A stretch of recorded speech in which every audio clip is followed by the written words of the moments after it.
amidst the ongoing West Asia war, let's try and understand how the entire supply chain industry is actually grappling and whether there is any impact, and if so, how much is it? And who better than Ravi Vishwanathan himself, the MD at TVS Supply Chain Solutions, joining in the studios right here to talk about exactly that.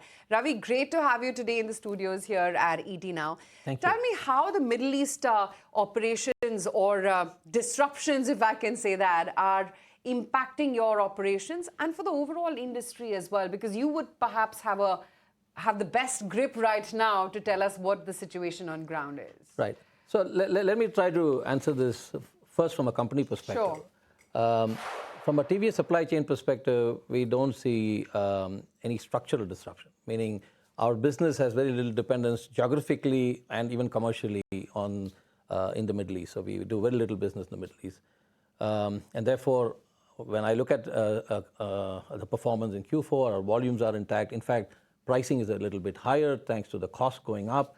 But we have the ability now to pass on all those costs to the customers, so it's got very little impact from an overall perspective. So we expect Q4 to be a normal quarter for us.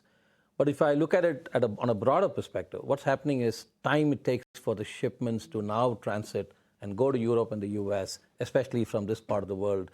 There is a delay because ships are now navigating different longer routes. There is a surcharge, there is fuel cost increase.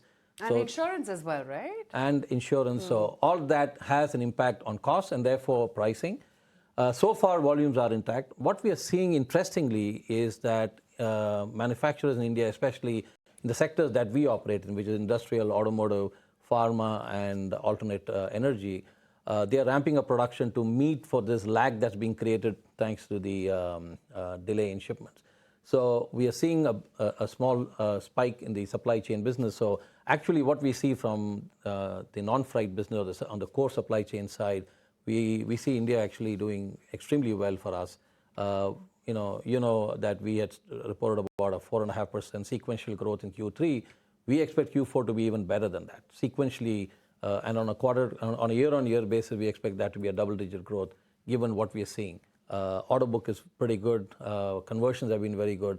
So from a momentum side, I don't see any shift in our projections, in our plans, in what we think. But what will happen beyond is anybody's guess from a shipping disruption perspective. So far, just shipping disruption per se, I would say, is low. Time it takes for the ships to navigate is taking longer. But other than that, we're not seeing any. For my customers, obviously, the price is going up, and that's something which we have to keep a close eye on. The good news is that industry bodies have been in talk with shippers to make sure that we are keeping the price sanity check, if you want to call it, and don't get to a COVID-like situation where the prices just went out of control.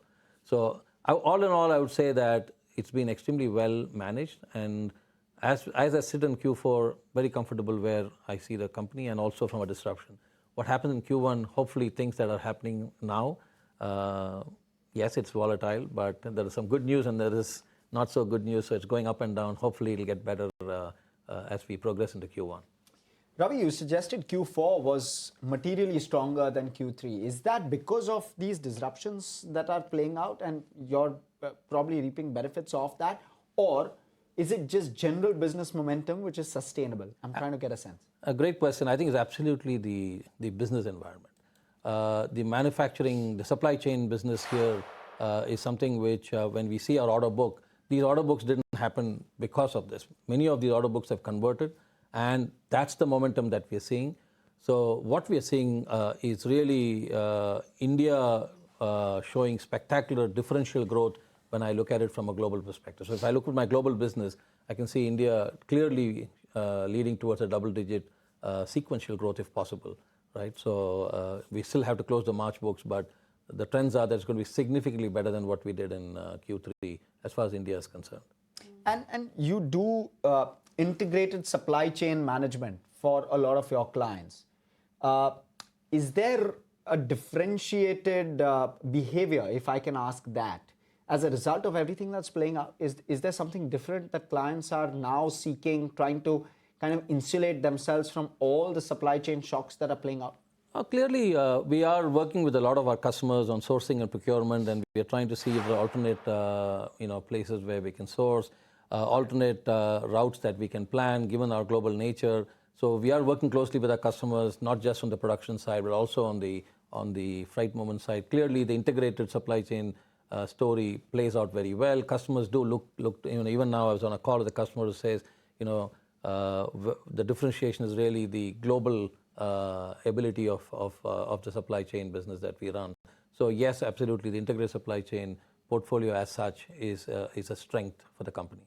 So Ravi, while you've said that Q4 is going to be a normal quarter, and please correct me if I'm wrong here, you've also guided for a 4% PBT margin, right? In the current state of affairs where one doesn't know what tomorrow is going to look like, do you still have visibility on the 4% PBT margin, and what levers do you have in place as of date? No, I think it's a great question. It's something which has been occupying our strategy discussions over the last 2-3 weeks. We are unwavered in our focus towards a 4% PBT when we finish FY27, and the trajectory is where it is right now.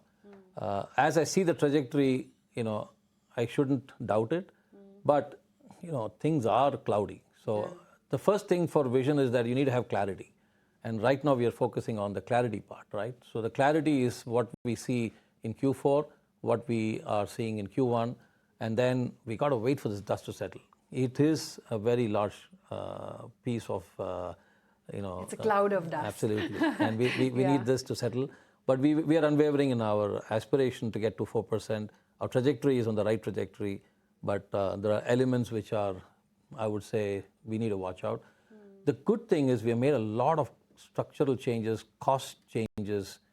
We spoke about Project One, if you remember, over the last year. Those are initiatives which are going to help us in ensuring that we keep a very strong control on the cost. But how the volume and the business demand environment shifts, given the longevity or hopefully not of this war, will determine the direction of that 4%. But very, very confident that it will be a trajectory which is on the rise here. Hopefully, it will land at the 4% that we have planned for by Q4 FY27. So this 4% target, and as of now, and like you say, of course, it's a huge cloud of dust. No picture is clear right now. It's all very hazy out there. How much of it is going to be a function of cost cutting as opposed to real pricing power? So it's a bit of both. Okay.